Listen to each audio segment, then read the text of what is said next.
ভর্তি চলছে। সৃষ্টির শিক্ষা পরিবার, শিক্ষা সেবায় একটি নাম, একটি বিশ্বাস। বিসমিল্লাহির রহমানির রহিম। প্রিয় শিক্ষার্থীরা, আসসালামু আলাইকুম। সবাইকে সৃষ্টি একাডেমিক অনলাইন ক্লাসের পক্ষ থেকে স্বাগতম জানাচ্ছি। সবাই কেমন আছো? আশা করি আল্লাহর রহমতে সবাই ভালো আছো। আলহামদুলিল্লাহ, আমিও তোমাদের দোয়ায় ভালো আছি। তো এই করোনা মহামারী ভাইরাস খুব কঠিন মুহূর্ত আমাদের অতিবাহিত হচ্ছে। আর এই মুহূর্তে আমরা তোমাদের হয়তো যথাযথভাবে ক্লাস নিতে পারছি না, এই কারণে অনলাইনের মাধ্যমে তোমাদের ক্লাসগুলো সমস্যার সমাধান করার চেষ্টা করছি। তো আমি ধারাবাহিক আলোচনা করতেছিলাম সমাস নিয়ে অলরেডি আমি 6 প্রকার সমাস নিয়ে আলোচনা করে শেষ করেছি, এবং তোমাদের পরীক্ষা স্বরূপ আমি এখন কিছু সমাস নির্ণয় করতে দিচ্ছি বা করে দিচ্ছি। তারপরেও তোমাদের এই মুহূর্তে যেহেতু অ্যাসাইনমেন্টের কাজ চলছে, খুব মনোযোগ সহকারে গুরুত্ব সহকারে অ্যাসাইনমেন্টটা করো। যেহেতু যারা 9-এ আসো, তাদের অন্যান্য ক্লাসে যারা আসো, তাদের এই অ্যাসাইনমেন্টের মাধ্যমে পরবর্তী ক্লাসের রুল হয়তো বা নির্ধারিত হবে। তো সামনে 5 তারিখ থেকে দ্বিতীয় অ্যাসাইনমেন্ট শুরু হচ্ছে। তোমরা সবাই গুরুত্ব সহকারে অ্যাসাইনমেন্টটিতে অংশগ্রহণ করবে, এই আশাবাদ ব্যক্ত করে আমি আমার ক্লাস শুরু করছি। তো আমি এখানে বেশ কিছু বা 10-12টির মতো সমস্ত পদ দিয়েছি। এই কয়টি পদ দিয়ে দেখি তোমরা কে কে সমাস নির্ণয় করতে পারো। যদি এই কয়টা সমাস নির্ণয় করতে পারো, আমি আশা করবো যে আমি যে আলোচনা করেছি ধারাবাহিকভাবে প্রায় 6-7টা ক্লাস নিলাম এই সমাসের উপরে, তোমরা আমার আলোচনাটা বুঝতে পেরেছ।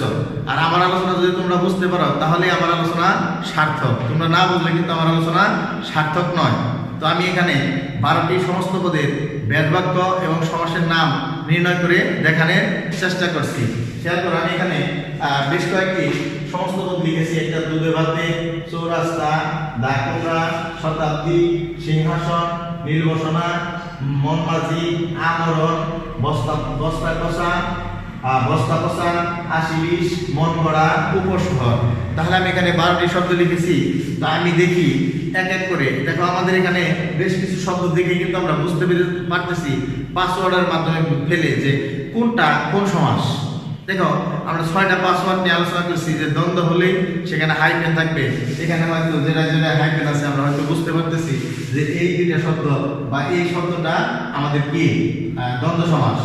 এরপরে আমরা যদি খেয়াল করি যে পূর্বপদের সংখ্যা পরবর্তী সমাহার, তার মানে সমস্ত পদের সংখ্যার উল্লেখ আছে কোনটা, সেটা দেখে আমরা হয়তো বুঝতে পারবো দ্বিগু সমাস। এইভাবে 6 প্রকার সমাসে আমরা আলোচনা করেছি। তাহলে আমি এখন তোমাদের দেখানোর চেষ্টা করতেছি যে আমাদের এখানে কয় প্রকারের রয়েছে, তাহলে কি কি আছে। তাহলে আমি একটি সব বানানোর চেষ্টা করছি। এভাবে তোমরাও চেষ্টা করবা একটা সব বানানোর জন্য। আর এই সবটাকে 3 ভাগে বিভক্ত করে এখানে লিখবা সমাসের নাম, এখানে লিখবা সমস্ত পদ, এখানে লিখবা ব্যাস বাক্য, এরপর লিখবা সমাসের নাম। তাহলে আমরা এখানে ঘর করে একটু লেখার চেষ্টা করি, 3টা করে আমরা দেখানোর চেষ্টা করি। তাহলে একটু খেয়াল করো, আমরা প্রথম শব্দ যদি দেখি, লেখছি কি দুধে ভাতে। তাহলে একটু খেয়াল করো তো প্রিয় শিক্ষার্থীরা, আমি কোন সমাসে হাইফেনের কথা বলেছিলাম?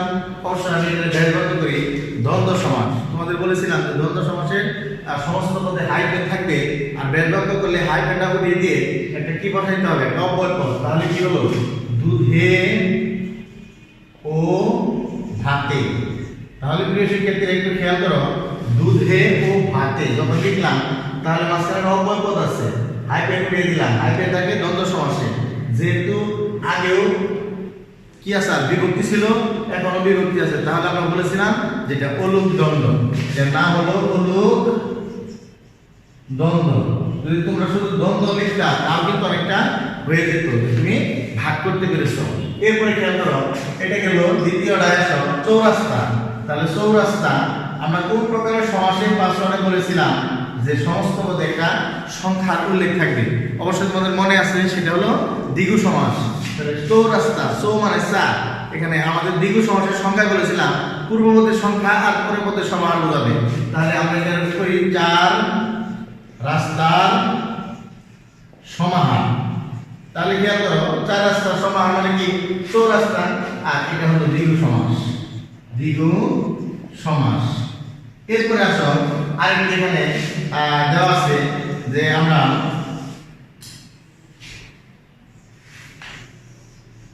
এখানে আরেকটি খেয়াল করো, এখানে আছে পরেরটা দা কুমড়া, দা কুমড়া। তাহলে একটু আগে কিন্তু আমরা পাইলাম যে বিভক্তি হাইফেন থাকে, তাহলে দা ও কুমড়া হাইফেন থাকে কোন সমাসে? অবশ্যই দ্বন্দ্ব সমাসে। তাহলে এটা আমরা দ্বন্দ্ব লেখার আগে দুইটার মধ্যে কি তার সাথে কুমড়ার সাথে একটা বিরোধ সম্পর্ক, এখানে এটার নাম হবে বিরোধার্থক দ্বন্দ্ব, বিরোধার্থক দ্বন্দ্ব। এরপরে আরেকটা দেখো যে পরে যেটা আছে শতাব্দী, তাহলে শতাব্দী যদি আমরা বলি একটু আগে শতাব্দী শব্দে সংখ্যার উল্লেখ ছিল দ্বিগু সমাসে, তাহলে শত অব্দে সমাহার, তাহলে এটার নামও দ্বিগু সমাস। এরপরে আসো সিংহাসন, সিংহাসনটা কি হবে? সিংহাসন, তাহলে সিংহ চিহ্নিত আসন। তাহলে মধ্যপদের লোপ হয়েছে কোন সমাসে?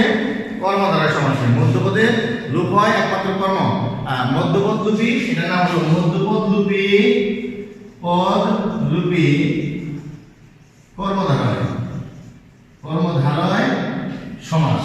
তাহলে আমি এখানে পাঁচটা বোঝালাম, আরেকটা দেখো ছয়টা বোঝানো যাবে হয়তো এখানে। তাহলে আরেকটা খেয়াল করো নীল বসনা, তাহলে নীল বসন না, আমরা একটু পূর্বে আলোচনা করেছি বহুব্রীহি সমাসে যে নীল বসন যা, এই যারা জাতি থাকে কোন সমাসে?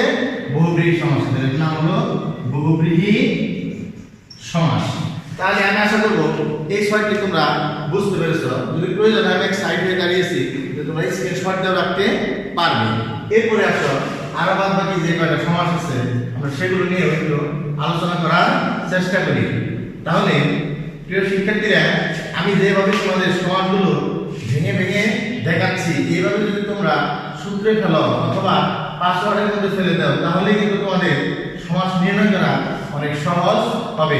তাহলে একটু খেয়াল করো, পরবর্তী যে শব্দগুলো রয়েছে আরো 6টা শব্দ আছে, আমরা এই 6টা শব্দ নিয়েও আলোচনা করব। তো পরের শব্দটা দেখো আছে মনমাঝি। দেখো তো তোমরা এই মনমাঝি শব্দের ব্যবহার করতে পারো কিনা? যদি ব্যবহার করতে পারো তাহলে তোমরা দেখবা সমাস নির্ণয় করতে পারবে। তাহলে একটু দেখো আমরা লিখলাম মন মাঝি, তাহলে এই মন মাঝিটা ব্যবহার করলে কি হয়? মন রূপ মাঝি। তাহলে দেখো এই মন মাঝি শব্দে রূপ শব্দ আছে, আমরা পরে আসছি যে রূপ শব্দটা থাকবে একমাত্র কোথায়? তোদের মনে আছে কি? মনে করে দেখো তো কর্মধারায়। কি কর্মধারায়? আমাদের 4 প্রকারের কর্মধারায় আছে, মধ্যপদ লুপি, উপমান, উপমেয়, রূপক।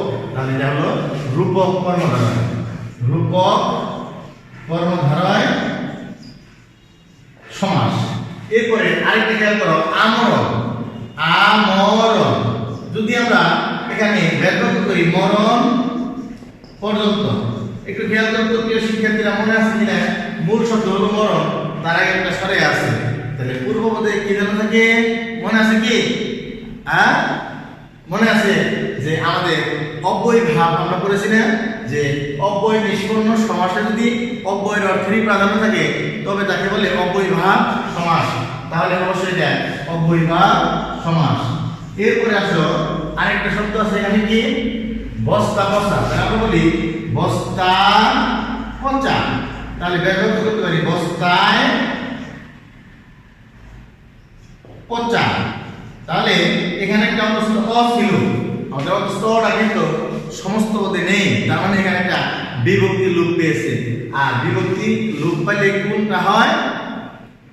তৎপুরুষ। তাহলে আমাদের কোন বিভক্তি লোপ পেয়েছে? সপ্তমী। তাহলে আমাদের এটা অন্তস্থ করছে, তাহলে আমরা এটা বলতে পারি সপ্তমী তৎপুরুষ সমাস, সপ্তমী তৎপুরুষ সমাস। এরপর আরেকটা আসো 80-20, 80-20। তাহলে এটা কিন্তু আমি বহুব্রীহি সমাস পড়ানোর সময় উদাহরণে দেখিয়েছিলাম যে 80-তে 20 যা, তাহলে যা কার যাতে থাকে কোন সমাসে? বহুব্রীহি, অবশ্যই। তাহলে বহুব্রীহি সমাস এটা। এরপরে খেয়াল করো মন গড়া, মন গড়া। তাহলে আমরা এটা কি করতে পারি? বের করতে হলো মন দিয়ে গড়া। তাহলে দ্বারা দিয়ে কর্তৃক কোন প্রকারের মনে আছে কি তোমাদের? যে দ্বারা দিয়ে কর্তৃক এটা কোন প্রকারের বিভক্তি? একটু খেয়াল করো, মন দিয়ে গড়া, মন গড়া, দ্বারা দিয়ে কর্তৃক, দ্বারা দিয়ে এটা হলো তৃতীয়া তৎপুরুষ, অবশ্যই তৃতীয়া তৎপুরুষ। এরপরে আরেকটা আছে লাস্ট ওয়ান, উপশহর, উপশহর। তাহলে কি বলছে? শহরের সদৃশ। তাহলে সদৃশ থাকলে উপ হয়, অবশ্যই পূর্বপদে কি বসছে? অব্যয় বসছে। তাহলে অব্যয় নিষ্পন্ন, তাহলে অবশ্যই অব্যয় ভাবের সমাস। এটার নাম হলো অব্যয়ভাব সমাস। তাহলে প্রিয় শিক্ষার্থীরা, আমি তোমাদের এখন এটাও আমি সাইড হয়ে দাঁড়ালাম যে তোমরা স্ক্রিনশট দিয়ে রাখো। আশা করি এই কিছু সমাস নির্ণয় করে দিলাম, এটা তোমরা বুঝতে পেরেছ। তো আশা করি সমাস সম্পর্কে যে ভীতি ছিল, ভয় ছিল, দূর হয়ে গিয়েছে। তারপরে তোমরা পুরো সমাসের পরিচর্যা করো। কোনো সমস্যা থাকলে অবশ্যই আমার সাথে শেয়ার করবে। সবাই ভালো থাকো, সুস্থ থাকো। আসসালামু আলাইকুম।